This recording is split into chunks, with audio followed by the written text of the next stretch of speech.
Hello friends, आपके अपने YouTube channel MIM news bulletin में आपका हार्दिक स्वागत है। कल हमने देखा कि BPSC चेयरमैन ने ये क्लियर कर दिया है कि अब जो 2.25 लाख शिक्षकों की वैकेंसी है उसके लिए जो नोटिफिकेशन है, जो ऑनलाइन फॉर्म भरने की प्रक्रिया है, वह इसी सप्ताह जारी की जा सकती है।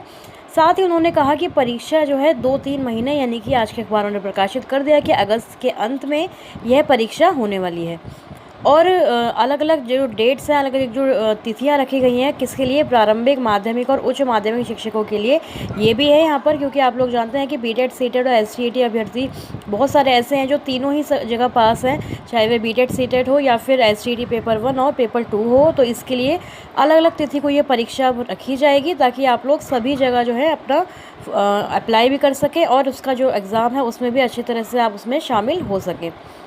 साथ ही यहाँ पर लिखा है कि नवंबर के महीने में जो है आपका रिज़ल्ट भी जारी किया जा सकता है। तीनों में वरीयता विकल्प पर बनेगी मेधा सूची, ऐसा भी लिखा गया है।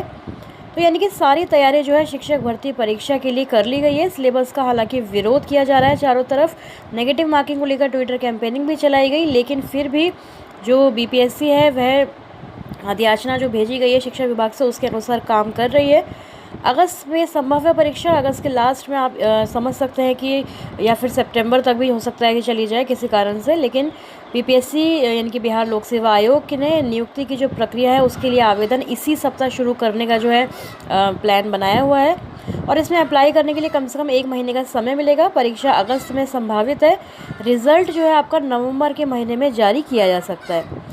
जो BPSC के अध्यक्ष हैं अतुल प्रसाद, उन्होंने बताया कि अलग अलग परीक्षाएं होंगी, प्राथमिक, माध्यमिक और उच्च माध्यमिक के लिए। और भाषा की जो परीक्षा है, लैंग्वेज जो है वह कॉमन रहेगी, जैसा सिलेबस में लिखा गया है। 100 अंकों की होगी, 30 अंक यानी कि 30% मार्क्स आपको लाने उसमें ज़रूरी हैं। प्रश्नों का स्तर जो है पद के अनुसार रहेगा, यह भी हम लोगों को पता है। लेकिन सबसे अच्छी चीज़ ये है कि BPSC जो है जल्दी ये सारी चीज़ें जो है प्रकाशित कर रहा है। जैसे कि अभी सिलेबस आया उसके बाद 1 हफ्ते के अंदर वैकेंसी यानी कि नोटिफिकेशन आने वाला है और उससे ही सारी चीज़ें क्लियर हो जाएंगी। जो भी मतलब डाउट्स रह गए हैं कि कौन सा सब्जेक्ट चूज़ करें लैंग्वेज में, या फिर किस में हम बीटेट, सीटेट, STET सभी में हम लोग कैसे अप्लाई करेंगे, तो सारी चीज़ें जो है विज्ञापन से क्लियर हो जाएंगी। और परीक्षा जो है देखिए उसके बारे में भी यहाँ पर लिखा गया है कि परीक्षा में किसी प्रकार का कदाचार यदि आप करते हैं या कुछ भी ऐसी बात होती है तो आपको 5 सालों के लिए बिल्कुल ही जो है एक तरह से डिबार्ड कर दिया जाएगा, बैन कर दिया जाएगा आपको परीक्षा देने से।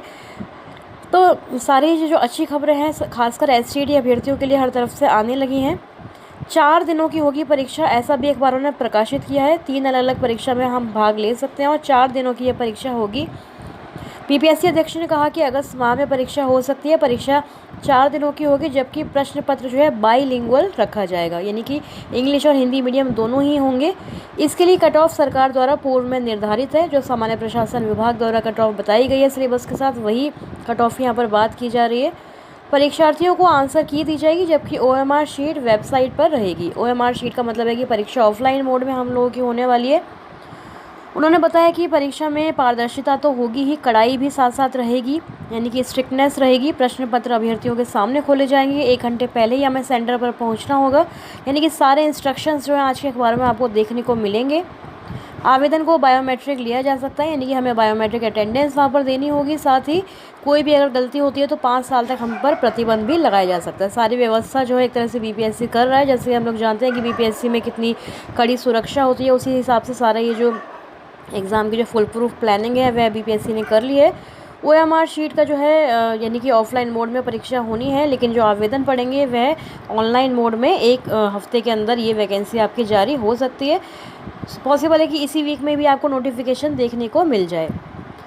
कई विषयों में नहीं मिलेंगे अभ्यर्थी, ऐसा भी आज के अखबारों ने प्रकाशित कर दिया कि 2019 के बाद क्योंकि STET का आयोजन नहीं हुआ है तो इसलिए बहुत सारे विषय ऐसे हैं जिनमें अभ्यर्थी जो है नहीं मिल पाएंगे और सीट्स खाली रहने वाली हैं। परीक्षा के लिए सारे पुख्ता इंतज़ाम हो गए। आवेदन करने के समय ही पद की वरीयता भी तय की जाएगी, यानी कि शिक्षक नियुक्ति के लिए आवेदन भरते समय ही अभ्यर्थियों से पद की वरीयता यानी कि पोस्ट प्रेफरेंस ली जाएगी। जैसे कोई छात्र तीनों परीक्षा देते हैं और तीनों में सफल हो जाते हैं तो किसी एक ही पद पर वरीयता के आधार पर योगदान कराया जाएगा ताकि बाकी उम्मीदवारों के लिए जगह खाली हो सके। इससे निर्धारित सीटों का सही इस्तेमाल होगा। माध्यमिक व उच्च माध्यमिक में आवेदन करते वक्त छात्र सिर्फ उसी विषय का चयन करेंगे जिस विषय में वह STET पास है, STET क्वालिफाई है। तो ये सारी चीज़ें उन्होंने कल ब्रीफली समझाई थी, बाकी हमने बिल्कुल डिटेल में पता चलेगा जब हमें ये जो नोटिफिकेशन है यह जारी किया जाएगा। मई में इसी महीने आवेदन है, अगस्त में परीक्षा है और नवंबर में रिज़ल्ट, यानी कि इसी साल हम लोग समझ सकते हैं कि हमारी बहाली जो है हो जाएगी और हम विद्यालय भी ज्वाइन कर लेंगे संभवतः नए साल में। तो इसी आशा के साथ इस वीडियो को फिलहाल मैं एंड करती हूँ। आगे के अपडेट्स के लिए हमारे चैनल एमआईएम न्यूज़ बुलेटिन से आप जुड़े रहें, सब्सक्राइब ज़रूर कर लें। इस वीडियो में फिलहाल इतना ही। Thank you for watching.